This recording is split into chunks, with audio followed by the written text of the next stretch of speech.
Well, so tonight we're doing a poetry reading from our book. Right, John? Yes, we're going to go back and forth and read it together. Right, and this is called NUTHOUSE Revisited. So here we go. Written April 30th, 2014. I was in there at the time that we started it. And we finished it when we got home, a couple of days later. Let's go, baby. Okay, NUTHOUSE Revisited. Say, brother, could you spare a dime? Not just now, it's breakfast time. Enjoyed by just a precious few, not the least, our favorite Jew. Say, sister, I can spare a shirt, just for your warmth, ain't trying to flirt. And Harry, can you spare some meds for an old yet youngish gal deadhead? And Shawnee likes a good tattoo. Hope Heather Gray don't catch the flu. The pretty boys are all about, and they make Lena want to twist and shout. Oh, boy. But only with her young man John. For him, she's simply gone, gone, gone. And that dude Phil, he gives good group. His therapy tossed me right in the soup. Now Sister Lexi, she's another, sings those Beatles like a mother. Has a thing for running water, driving batshit Lena daughter. We'll explain these characters later, right? Yeah. High blood pressure, black, black, black. No improvement, what the heck? And Jillian is a rock star, like a foxy Patti Smith. And the Russian doctor tells me that she'd never be remiss. She's quite the keen prescriber. And I'll be a queen survivor, just to prove I am alive, yes, alive, alive-o. And look at Psycho Savvy, she wants to be a shrink. Good luck to that girl's all I'll say, it makes me want to drink. So Angela's me new roommate, had to leave Lexi at the gate. First things first, let me break the soap thing. That's what you get when you room with Ling. Temporary fix with a rubber band. Get ready for that midnight slam when the fucking thing flies right off the wall. Yeah, living with me is a fucking ball. How much longer in this dive? I wonder, Jesus, man alive. Where's the next page, Johnny? Right here. So meds are where it's at for now. Sleeping meds, folks, right? At least for Lynn, it seems. I tell you, I do sleep quite well with nary scary dreams. And Johnny's here to boost morale. Of course, I'd not expect less. Yes, my lord's a sturdy shoulder should I become a weeping mess. Though this happens quite infrequently and lingers only moments, these moments sweet as honeysuckle, there's beauty in their torment. For Jesus loves me, this I know, of this I have no doubt. I'd rather cry with my Lord all day than laugh all day without. He brushes the hair back from my eyes and wipes my tears, my cheeks he dry. He jokes me from my moods of gray, he knows the right words all to say. He sings for me such beauteous song, and when I sing, he sings along. Yes, Lord John, I do love him too. Each morning he make glorious new. Each evening he bring gentle love. J'adore my John, my Lord above. That was another great poem. You never wanted to read that. I think it was very special to me.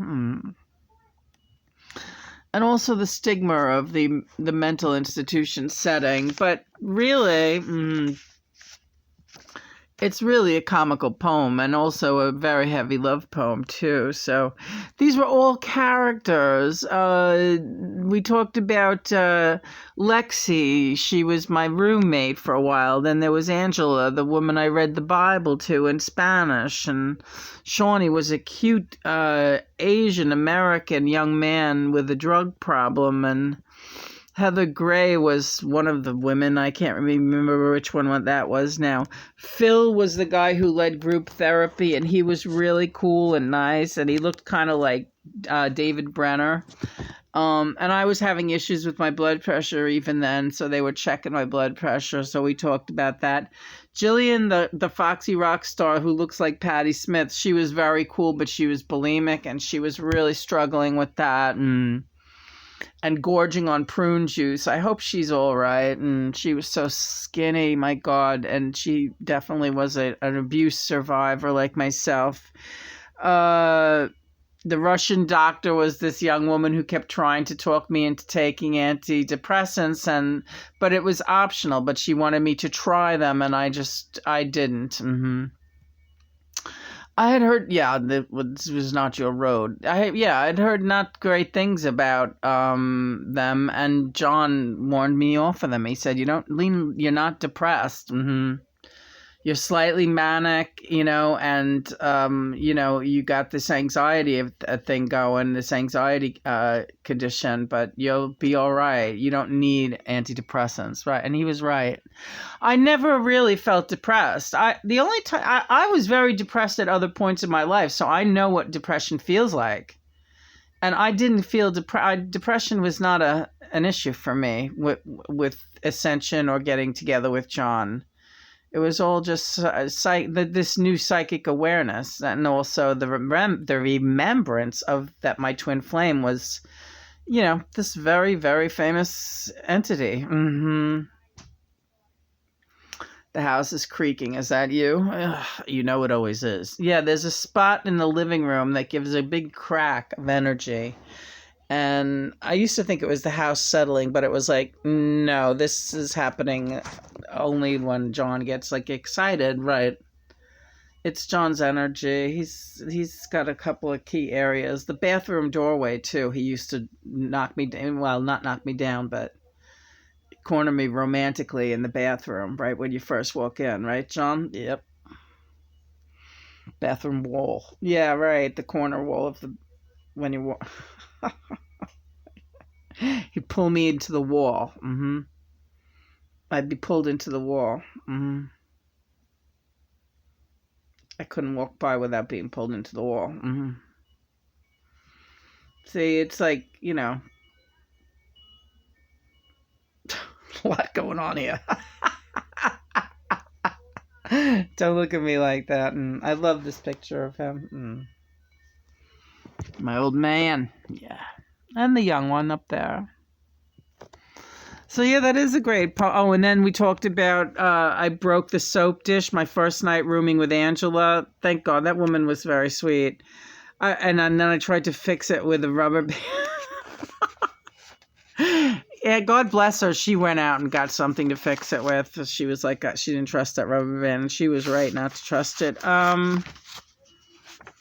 The meds is where it's at for now. Yeah, for a very short time, I took a prescription sleep aid, and then I got off of that when I left the hospital.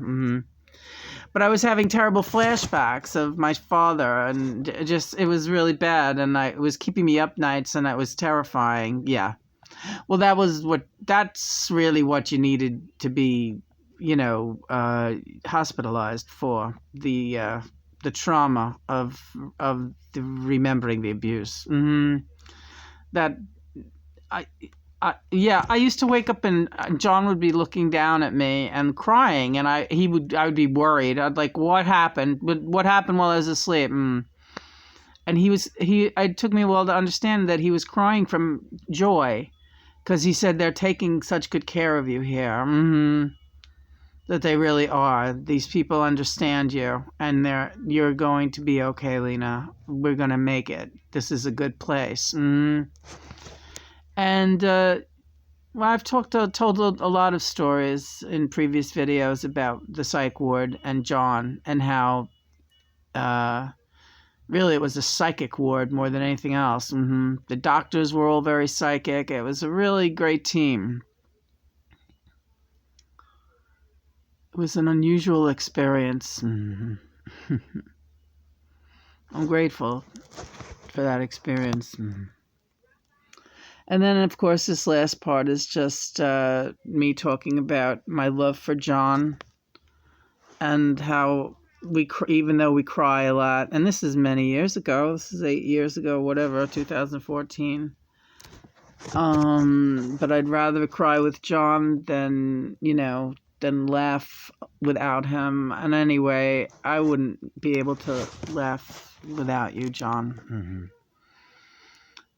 All these years I thought I've been laughing when I thought something was funny, but really I haven't really truly laughed until you came back into my life. Now I know what it feels like to laugh again.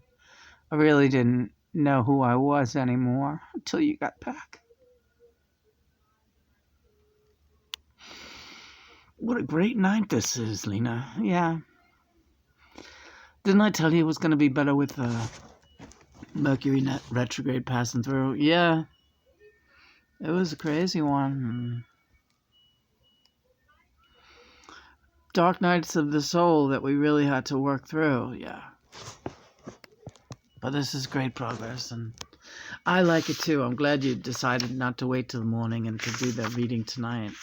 Yeah, it's fun, and this is a nice way to read from the poetry book. So we'll do this again, right? We absolutely will. Praise be God and Mother. Praise be God and Mother. We love you very much.